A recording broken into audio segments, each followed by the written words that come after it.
ایران کے 31 صوبوں میں سے ایک جنوب مشرق میں واقع کرمان صوبہ ہے، جس کے معروف شہر میہان کے وسط میں وہ عالی شان مقبرہ اس شخصیت کا موجود ہے جنہوں نے 1431 عیسوی میں 105 سال کی عمر میں انتقال فرمایا، اور جن کے ذکر اور تذکرے کے بغیر آخر الزماں پر گفتگو نہیں ہو سکتی، اور وہ شخصیت ہے جناب نور الدین کی، تاریخ جنہیں حضرت نعمت اللہ ولی کے نام سے یاد کرتی ہے۔ ان کا سلسلہ نسب حضرت موسیٰ کاظم سے ملتا ہے، اور وہ شام کے شہر حلب میں پیدا ہوئے۔ انہوں نے قرآن سید جلال الدین خوارزمی سے پڑھا، جبکہ علم کلام شیخ شمس الدین مکی سے مکہ المکرمہ میں حاصل کیا، اور اس دوران آپ 7 سال مکے میں مقیم رہے، اور پھر ایران، افغانستان، مصر، شام، سمرقند، تبریز، ملتان اور کشمیر کا سفر بھی کیا۔ وہ موسم سرما غاروں میں گزارتے، اور لوگوں نے اس دوران ہزاروں کی تعداد میں ان کی بزرگی اور کرامات کا اعتراف کیا، اور پھر وہ ایران میں یزد کے علاقے میں گئے، جہاں انہوں نے خانقاہ تعمیر کی۔ وہاں لوگ دور دور سے آتے، اور وہیں جب ان کا انتقال ہوا تو سلطان شہاب الدین بہمی نے ان کا مقبرہ تعمیر کیا۔ شاہ نعمت اللہ ولی غالباً اللہ کے ان برگزیدہ بندوں میں سے تھے جن کے بارے میں رسول اللہ صلی اللہ علیہ وآلہ وسلم کا ارشاد کہ میری امت کے بعض علماء بنی اسرائیل کے پیغمبروں کی طرح ہوں گے۔ صوفیہ کے نزدیک یہ گروہ اولیاء مراد کہلاتا ہے کہ اللہ تعالیٰ جب چاہے اپنی خصوصی عنایت سے ولی، ابدال، قطب اور غوث جیسے اعلیٰ و عرفہ مراتب پر انہیں فائز کر دیتا ہے۔ حضرت نعمت اللہ ولی آج سے تقریباً 855 سال پہلے گزرے ہیں، اور ان کے ہزاروں فارسی اشعار پر مشتمل دیوان کے علاوہ ایک قصیدہ بہت مشہور ہے جس میں انہوں نے آنے والے دور کی پیشگوئیاں فارسی اشعار کی صورت کی ہیں، جو کہ حیران کن حد تک حرف بحرف کچھ اس طرح درست نظر آتی ہیں کہ انہوں نے 100 سے 700 سال بعد آنے والے برِ صغیر کے بادشاہوں کے نام تک ترتیب کے ساتھ بیان کر دیے، جب کہ تب وہ پیدا بھی نہیں ہوئے تھے وہ بادشاہ۔ مثلا مغل بادشاہ تیمور کا تذکرہ ان کے اشعار میں بادشاہ کی پیدائش سے 200 سال پہلے کا ہے۔ اسی طرح لودھی خاندان کے حکمرانوں سکندر لودھی اور ابراہیم لودھی کا ذکر ان کے یہاں ملتا ہے، اور پھر مغلیہ خاندان کے بابر، ہمایوں، شیر شاہ سوری جو درمیان میں آئے، اکبر، جہانگیر، شاہجہاں، سب کے قصے ناموں کے ساتھ بیان کرتے نعمت اللہ شاہ ولی پھر انگریزوں کی آمد کا احوال بھی بیان کرتے ہیں۔ صرف ہندوستان کے ہی نہیں بلکہ وہ حجابات کے تمام پردے اٹھاتے ہیں جو آخر الزماں تک پیش آنے والے کم و بیش تمام واقعات اور حوادث کو اپنے قصیدوں میں پھر وہ بیان کرتے نظر آتے ہیں۔ کئی قصیدوں میں وہ پیدا شد کی ردلیف استعمال کرتے ہیں، یعنی پیدا ہوگا یہ کہہ کے بات کرتے ہیں، اور بعض مقام پہ ردلیف میں بینم یعنی میں دیکھ رہا ہوں کی صورت استعمال ہوتی ہے۔ جو پیشگوئیاں حیران کن حد تک درست ثابت ہوئیں ان میں سے کچھ ذرا ملاحظہ فرمائیے۔ ظہیر الدین بابر کے اقتدار میں آنے سے 350 سال پہلے یعنی 1174 عیسوی میں نعمت اللہ ولی فرماتے ہیں کہ اس کے بعد ملک کابل کا بادشاہ بابر دہلی میں ہندوستان کا وارث ہوگا۔ ایک اور شعر یوں ہے کہ ہمایوں بادشاہ کو حادثہ پیش آئے گا، اور پھر شیر شاہ یعنی شیر شاہ سوری ایک شخص دنیا میں ظاہر ہوگا۔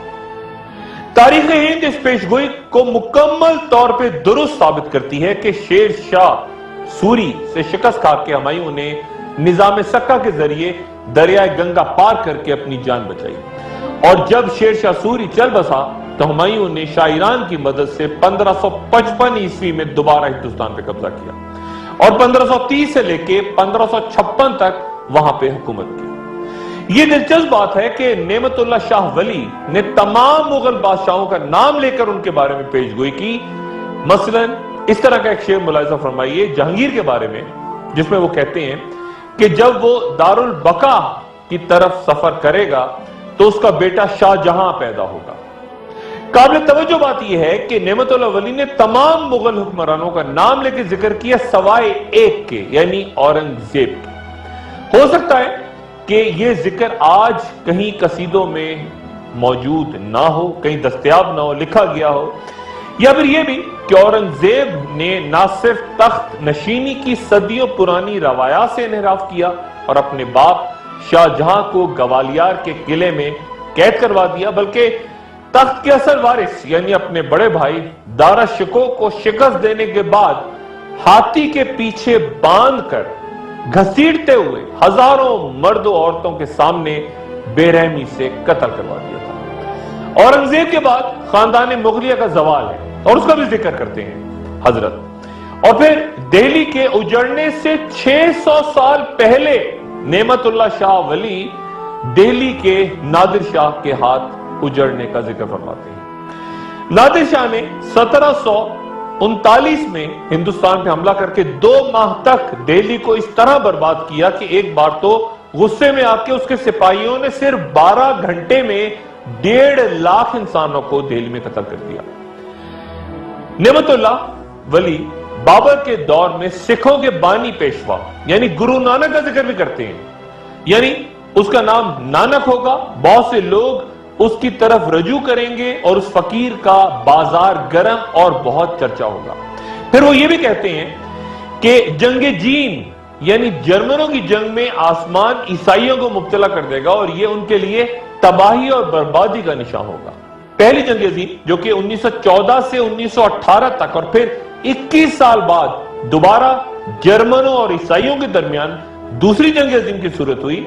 ایک حیران کن نتیجہ نعمت اللہ شاہ ولی ان جنگوں کا یوں بیان کرتے ہیں،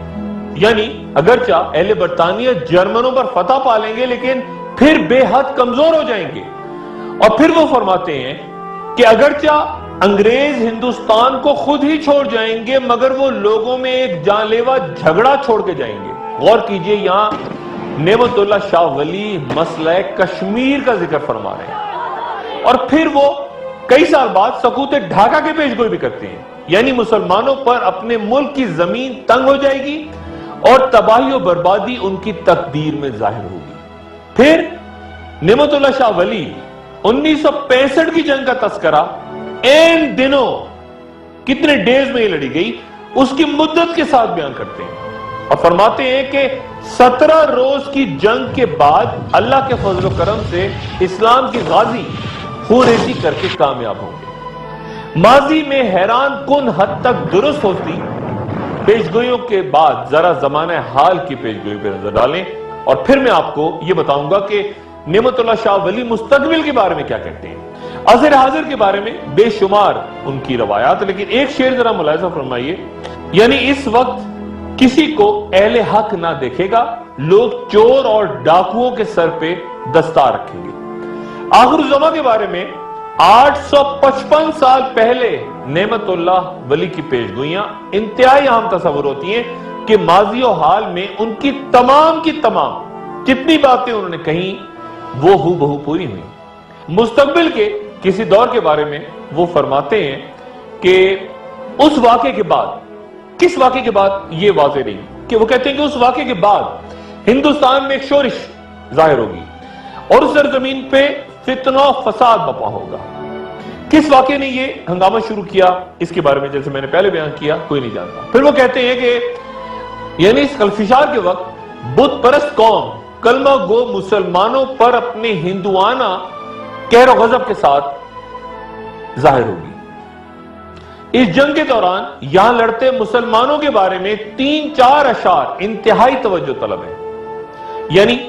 ان کی مدد کے لیے شمال مشرق کی طرف سے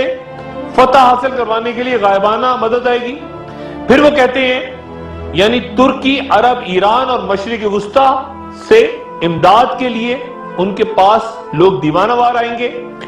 اور پھر اس جنگ میں اتحاد کیسے ہوگا اس بارے میں ان کا یہ شعر ملاحظہ کریں، یعنی ترکی، چین اور ایران والے یہ بھی سب یکجا ہو جائیں گے اور یہ سب بھی ہندوستان کو غازیانہ طور پہ فتح کروائیں گے۔ یہ جنگ کس قدر خونریز ہوگی اس بارے میں نعمت اللہ شاہ ولی فرماتے ہیں کہ دریا اٹک کافروں کے خون سے 3 مرتبہ بھر کے جاری ہوگا۔ اس شعر کی سمجھ بوجھ اس وقت تک ناممکن ہے جب تک اس پیشگوئی پہ نظر نہ ڈال لیں جس کے بارے میں وہ فرماتے ہیں، یعنی پنجاب، شہر لاہور، ملک کشمیر نصرت شدہ، آزاد کشمیر یعنی دریائے گنگا اور دریائے جمنا کا علاقہ اور بنجور شہر مسلمان فتح کر لیں گے۔ بہت سے صاحب علم ان پیشگوئیوں کو ان احادیث کے ساتھ ان کے تناظر میں دیکھتے ہیں جہاں پہ ذکر ہوا ہے غزوہ ہند کا۔ تیسری متوقع جنگ عظیم کے بارے میں نعمت شاہ ولی فرماتے ہیں، یعنی ہند کی طرح مغرب کی تقدیر بھی خراب ہوگی اور تیسری جنگ شروع ہو جائے گی۔ پھر ان کا کہنا ہے، یعنی اس بڑی جنگ میں شکست خوردہ جرمنی یا جاپان روس کے ساتھ برابری کرے گا یا مل جائے گا، اور اس جنگ میں جہنمی قسم کے انتہائی مہلک آتشی ہتھیار استعمال ہوں گے۔ نعمت اللہ شاہ ولی کے مطابق یعنی اچانک حج کے دنوں میں امام مہدی ظاہر ہوں گے اور یہ تمام دنیا میں بات مشہور ہو جائے گی۔ اس کے بعد اصفہان شہر سے دجال ظاہر ہوگا، اصفہان شہر سے، اور اس کے قتل کرنے کے لیے عیسیٰ علیہ السلام آسمان سے اتریں گے۔ اور ایک شعر ان پیشگوئیوں کے نازک ترین مرحلے پہ نعمت اللہ شاہ ولی کا یوں ہے کہ اے نعمت اللہ شاہ خاموش ہو جا، رب کے رازوں کو ظاہر نہ کر۔ نعمت اللہ شاہ ولی کی پیشگوئیاں کچھ 2000 اشعار کے قریب بیان ہوتی ہیں، جن میں سے صرف 350 اب آج کے وقت دستیاب ہیں، اور 1000 سال پر محیط اتنی طویل اور مستند پیشگوئی کرنے کا یہ غیر معمولی مرتبہ کسی اور روحانی شخصیت کو اللہ نے غالباً عطا نہیں کیا۔ یعنی نعمت اللہ ایک کونے میں بیٹھا ہوا ہے اور میں سب کچھ دیکھ رہا ہوں۔